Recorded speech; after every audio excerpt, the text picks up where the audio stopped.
Morning. This is Quantum Strategy, and this is David Roche, and it is time for the micro podcast about macro matters. Couple of data points from last week worth looking at. One is the BOJ increased rates to 50 basis points, justified by the economy. I thought they would wait another month to see what Donald Trump had in store for them, but they didn't. I think, given by what Wade, the governor, said at the meeting after the policy setting get together of the board, it was that there's probably more to come because the economy is recovering okay, and I think he's probably right on that. It won't give you much money to be made on the yen as long as the dollar is so strong. We'll come to that in a minute. Okay, the Chinese authorities published the PMIs, the NBS version. They were pretty awful. They were down more or less at the break-even point between growth and recession for both the services sector PMI and also for the manufacturing sector. The series that was published was and gave some hope was the industrial profits figures, and they came out. They're published for the whole year. They're not published on a month-over-month basis. But anyway, for the whole year, of course, in 2024, they were down. One would expect that. But for the last month, as far as I can see, there may have been an increase of around 10% in industrial profits. And that would seem to be because stimulus measures are reaching state-owned enterprises, which are pumping out more of the stuff which the market probably doesn't need, but it makes them more optimistic about their cash flows in their future. A couple of thematic points to discuss today. One is the bursting upon the AI scene of DeepSeek, the app. Now, DeepSeek is very interesting because it is a Chinese app available for both English and for Chinese, but it cost about 10% of what, say, ChatGPT, GPT-4, or any of the other kind of more known Western apps would cost to set up. And that's because the amount of data it had to eat before it had enough knowledge accumulated inside it to be able to answer your questions intelligently was much smaller. Now, the cost of actually educating an app, that is feeding it this data in GPT and the other apps, which one is now considered, are now being considered in the West, is between let's say $100 million and $1 billion.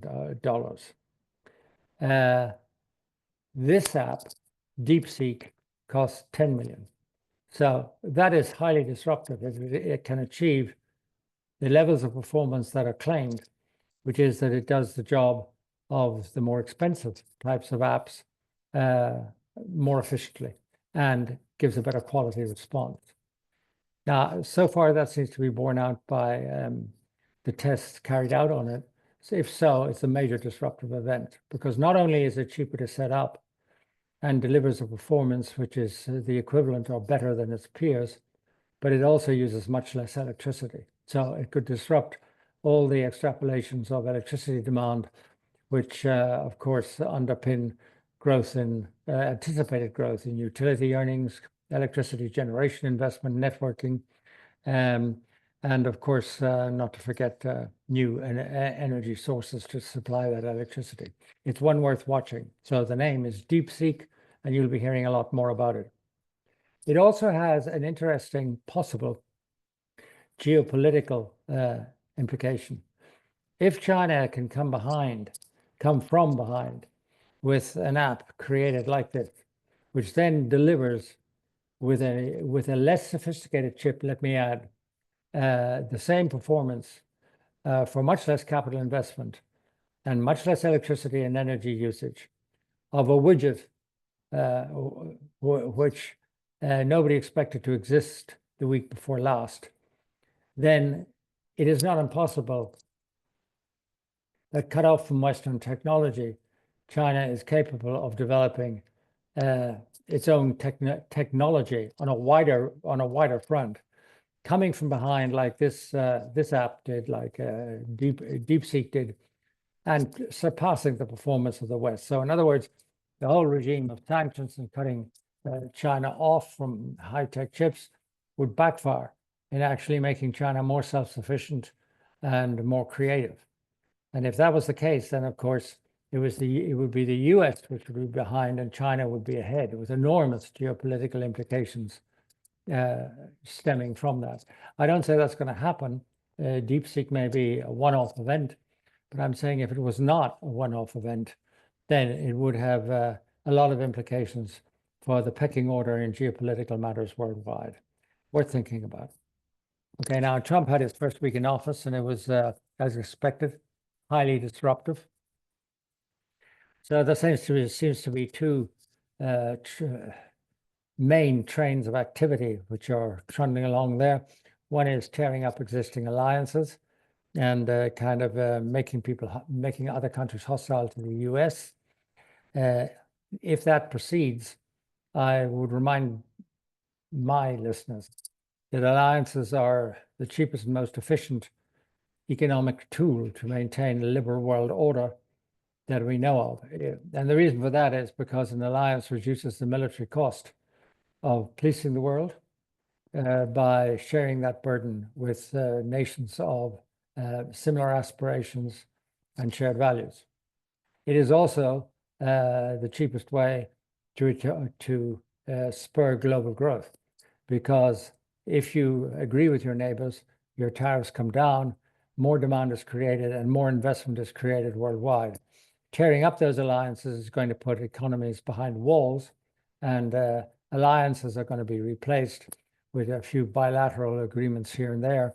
But there is nothing better for the global economy, and there is nothing better for global peace and order than the maintenance of the liberal world order through alliances. So tearing them up is extremely costly in terms of the defense expenditure, which will have to replace the expenditure of the alliance, and it's much higher because it's more fragmented. And it's going to be expensive in terms of the international flow of goods and services, because countries that are defending themselves against what they see as an aggressive hegemon will not be in a very good mood to accept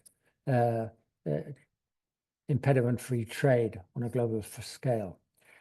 The second thing I think which you want to pay attention to is what's going to happen between Trump and the Fed. My own view is that Trump is going to attack the Fed. If he attacks the independence of the Fed, that will undermine the strength of the dollar.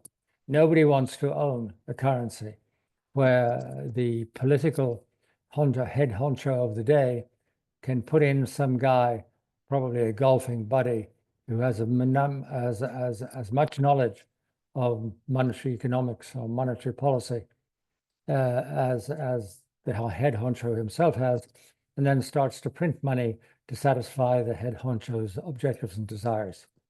That is a big undermining.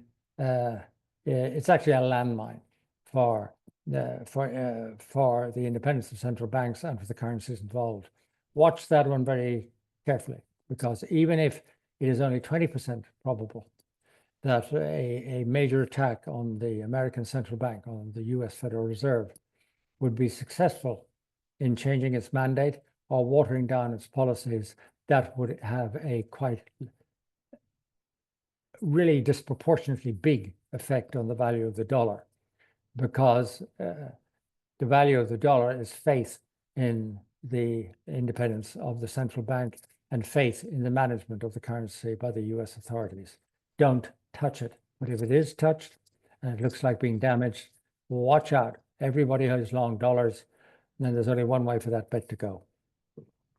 Okay, well, now coming up this week, the main things coming up this week are actually the two central bank meetings, which are due on Thursday. One is the Fed. There's no reason for the Fed to cut rates. The economy is far too buoyant. Fed interest rates are already very close to the neutral rate for the US economy, and the inflation rates are still very high with core rates above 3%. So no need to cut, and they won't cut. But get ready for the declaration of war by Donald Trump. In Europe, the opposite prevails.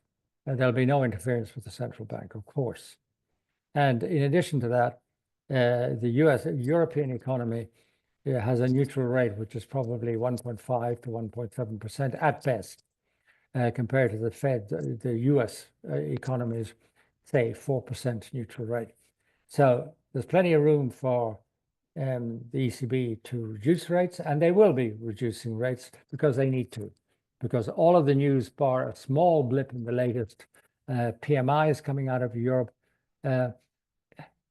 happened last week, so they popped up a little bit, but they're still basically at the 50 at the 50-point dividing line between recession and growth.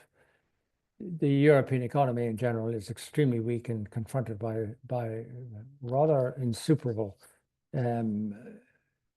structural challenges, such as the loss of the manufacturing industry in Germany and in other countries as well, which is likely to be made worse by tariffs introduced by the Trump administration in the United States. So down come the ECB rates, 25 basis points. Nothing very dramatic happens in Europe. It's a grand old lady dancing a very slow waltz, and they will continue to cut rates by 25 basis points throughout, I think, the whole of next year. That's it for me. I hope it's some use to you. I'll talk to you next week. That's David Roche, Quantum Strategy, and it was the podcast, the mini podcast on macro matters. If you want to subscribe to our services, it's www.quantumstrategy.org. Thanks a lot.